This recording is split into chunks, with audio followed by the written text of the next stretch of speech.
The Tuskegee Experiment. From 1932 to 1972, the U.S. Public Health Service conducted a secret medical study on 600 African American men in Tuskegee, Alabama. The goal was to observe what happens when syphilis goes untreated, without ever telling the men they had syphilis or offering them treatment. The government did not inject these men with syphilis, but they did something just as horrific. They denied them treatment and never even told them they had it. This is even after penicillin became a widely available cure in 1947. At the time, medical professionals wanted to study the full progression of untreated syphilis in the human body, so they specifically targeted poor black men, telling them they were being treated for bad blood. In reality, they weren't being treated at all. Syphilis is a sexually transmitted disease, and if left untreated for long enough, it can result in severe organ damage, mental deterioration, paralysis, blindness, and even death. And it did. There were at least 128 deaths from this. 40 spouses were infected, and 19 children were born with congenital syphilis. By the late 1960s, some medical professionals became uneasy with the experiment. Peter Bruxton, who was a public health worker, tried to alert the authorities, but his concerns were ignored. He later got frustrated and leaked the story to the press in 1972. The public was outraged. Their government had knowingly let people die from a curable disease just to study its effects. This led to Senate hearings, lawsuits, and protests. The experiment was shut down immediately after the news broke. The survivors sued the government and received a $10 million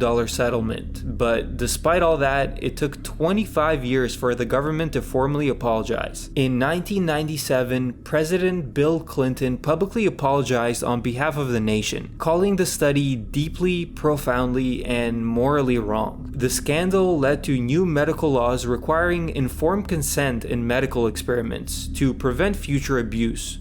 Poisoned alcohol. Prohibition was a set of laws from 1920 to 1933 which made it illegal to produce, import, or sell alcoholic drinks. It was meant to stop Americans from drinking, but despite these laws, a lot of illegal alcohol consumption was flooding the streets, so the American government decided to take things up a notch. If they couldn't stop people from drinking, they'd make the alcohol deadly. They realized that bootleggers would get industrial alcohol, which was legal, and redistill it into drinkable booze. So the government added methanol and other lethal chemicals into the alcohol supply. By the time Prohibition ended in 1933, an estimated 10,000 people had died from the poisoned alcohol. The public was unaware of the full extent of the poisoning at the time, but journalists eventually uncovered the program, which sparked massive outrage. Reports revealed that government officials knew the poison was lethal but continued the practice anyways. Some doctors and scientists publicly condemned the policy, calling it legalized murder.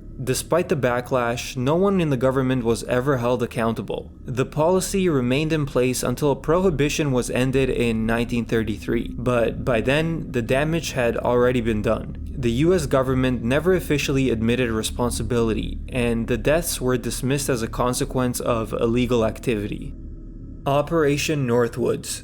In the early 1960s, tensions between the United States and Cuba were at an all-time high. The US government was determined to remove Fidel Castro from power, but they needed a justification for military intervention. That's when the CIA came up with Operation Northwoods, a shocking and disturbing plan that would have involved staging terrorist attacks on American soil to trick the public into supporting a war against Cuba. The plan was approved by US Joint Chiefs of Staff in 1962 and included fake hijackings, bombings, and even staged murders of US citizens. The idea was to blame Cuba for these attacks, creating enough public outrage to justify a full-scale invasion. Some of the things proposed were blowing up an American ship, planting and detonating a bomb in American cities, and hijacking commercial airplanes, which everyday regular civilians would fly in. The plan was to blow the planes up. Lastly, there were even discussions of staging funerals for fake victims that didn't exist to drum up public anger against Cuba. But things took an unexpected turn. President John F. Kennedy rejected the plan outright. Shortly after, CIA Director Allen Dulles was fired, and the plan was buried, only to be declassified decades later in the 1990s.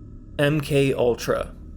During the 1950s and 60s, the Central Intelligence Agency ran a highly classified program designed to develop mind control techniques. They wanted to see if they could manipulate people using hypnosis, drugs, and psychological torture. Their ultimate goal was to create brainwashed spies, control foreign leaders, and gain the upper hand in the Cold War. One of the most horrifying parts was that the victims had no idea they were being experimented on. Many were prisoners, mental hospital patients, and even everyday regular people. One of the leading figures in the program was a psychiatrist named Dr. Ewan Cameron. He gave his patients high doses of LSD, forced them into induced comas for weeks, and even wiped their memories using electroshock therapy. And the crazy part was, he was never punished. In fact, Cameron went on to become the president of the American Psychiatric Association and never faced any consequences. Actually, no one involved in MK Ultra was ever held criminally accountable either. The victims of the experiment were usually unwilling participants, and many had no idea they were part of an experiment at all. So how did they get these people? The easiest way was already existing patients at mental hospitals. Many victims were already in hospital for minor mental health issues or simply seeking help for depression or anxiety. Dr. Cameron, for example, used patients at the Allen Memorial Institute in Canada without their consent. He subjugated them to extreme electroshock therapy, drug-induced comas, and brainwashing techniques. Another easy way was college students and volunteers. Some unknowingly signed up for what they thought were innocent psychology studies. Students in Stanford and other universities were given LSD as part of research into how the brain works. The CIA often funded these experiments through front organizations, so even the scientists running them didn't always know who was really behind them. The third method was called Project Midnight Climax. The CIA set up safe houses disguised as brothels, where unsuspecting people were lured in, drugged with LSD, and observed without their knowledge. This was done in cities like San Francisco and New York, and the people involved were predominantly sex workers. Prisoners were the fourth group. Some inmates were offered shorter sentences in exchange for participation in drug and psychological experiments. They often weren't told the full extent of what was happening to them. Lastly, and probably the most disturbing one, everyday civilians. Some were kidnapped or secretly drugged without their knowledge. There are reports of CIA agents slipping LSD into people's drinks in public places just to see how they would react. One tragic case was Frank Olson, a US military scientist who was unknowingly given LSD and later died under mysterious circumstances, allegedly self-inflicted, though his family believes he was murdered to cover up the program. And had it not been for a complete fluke, all of this would have never come to light either. Investigators were looking into the CIA at the time for a different reason. The Watergate scandal involving President Richard Nixon, which included bugging phones, stealing documents, and other shady, illegal activities to help re-elect Nixon. Seeing this, the CIA director Richard Helms destroyed the MK Ultra files by shredding them, or so he thought. A box of MK Ultra financial payments was accidentally misfiled. The discovery of these files set off a chain reaction that led to the program's exposure. Once MK Ultra was exposed in the 1970s, it caused a public outcry, leading to Senate hearings. Even though the CIA admitted to wrongdoing, they claimed it was all done in the name of national security during the Cold War. Some victims' families sued, and a few received settlements, but there was never a large-scale criminal trial or accountability.